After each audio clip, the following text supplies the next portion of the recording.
2.2 का फर्स्ट का 6th part. Question है find the zeros of following quadratic polynomial and verify the relationship between the zeros and the coefficient. ये वाला दिया हुआ है, ये क्वेश्चन है, इसे सॉल्व करना है। इसमें क्या दिया हुआ है, ये क्वाड्रेटिक पॉलिनोमियल है, ये है क्वाड्रेटिक पॉलिनोमियल। इसकी स्टैंडर्ड फॉर्म क्या होती है, ax² + bx + c। हम स्टैंडर्ड फॉर्म और क्वाड्रेटिक पॉलिनोमियल को कंपेयर करेंगे तो a = 3, b = -1, c की वैल्यू है -4। ये इसके कोफिशिएंट्स है। हमने इसके जीरोस फाइंड करने हैं। जीरोस फाइंड करने के लिए हम इसको middle term split method use करेंगे।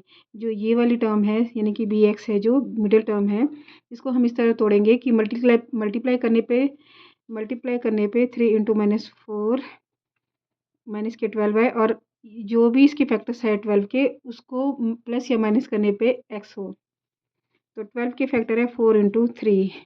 वैसे 6 × 3 भी होते हैं, पर इसमें जो है प्लस या माइनस करके हमें वैल्यू 1 प्राप्त होती है।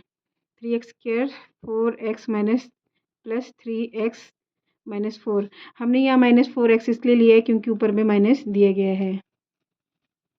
नेक्स्ट स्टेप है, हम इसके पेयर्स बना लेते हैं। देखो इसमें देखेंगे, इसमें कॉमन क्या है, इसमें x कॉमन है, हम x बाहर ले लेंगे और ब्रैकेट के अंदर 3x - 4। इधर देखेंगे इसमें कोई भी चीज़ कॉमन नहीं है, कोई भी नंबर कॉमन नहीं है, ना नंबर कॉमन है ना वेरिएबल है। तो इसमें हम 1 बाहर ले लेंगे और अंदर एज इट इज़ लिख देंगे। इधर ये कॉमन है, दोनों में कॉमन है, 3x - 4 x + 1। ये फैक्टर्स हो गए। अब हमें तो क्वेश्चन में जीरोस पूछा गया है कि जीरोस फाइंड आउट करने हैं।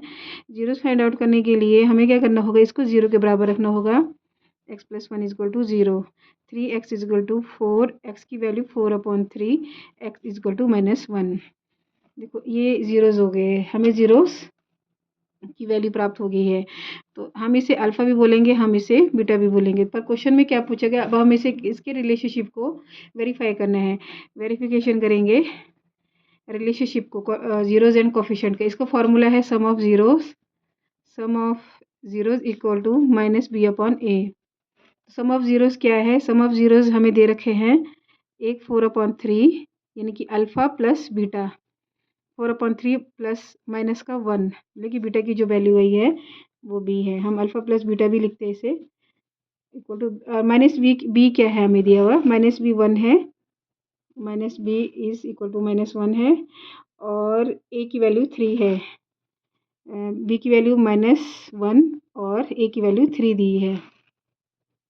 देखो हम यहाँ पे इसे सॉल्व करेंगे, एलसीएम लेके 3 4 ± -3 = अब यहाँ पे देखेंगे कि जो हम यहाँ बहुत ज़्यादा बच्चे यहाँ बहुत ज़्यादा गड़बड़ करते हैं कि यहाँ पे प्लस और माइनस में कंफ्यूज हो जाते हैं।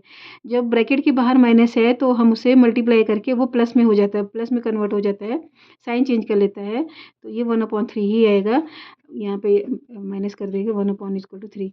Left hand side and right hand side both are equal. Left hand side और राइट हैंड साइड इक्वल है, यानी कि हमने इस रिलेशनशिप को वेरीफाई कर दिया है। नेक्स्ट हमारा वेरिफिकेशन का फॉर्मूला प्रोडक्ट वाला है वेरिफिकेशन का, जैसे अल्फ़ा × बीटा = c/a। ये है लेफ्ट हैंड साइड, ये है राइट हैंड साइड, ऊपर नीचे आता है। और लेफ्ट हैंड साइड में क्या है दिया हुआ, हमें एक अल्फ़ा की वैल्यू 4/3 × -1/1, 1/1 -1 ही है, क्योंकि p/q के रूप में 1 भी लिख सकते हैं, नहीं भी लिखो, पर ये कन्फ्यूज़न ना हो इसलिए लिखा है। और c की वैल्यू क्या है, c की वैल्यू -4 और a की वैल्यू क्या है, a है, a की वैल्यू 3 है, 3 है। देखो यहाँ पे a की वैल्यू 3 है, यहाँ पे ये मैंने पुट कर दी इसमें वैल्यूज़। जब हमने इसे मल्टीप्लाई किया -4/3 दोनों में right hand side and both left hand side और राइट हैंड साइड बराबर होगी है, हैंस वेरीफाइड। हमने दोनों रिलेशनशिप वेरीफाइड कर दी है।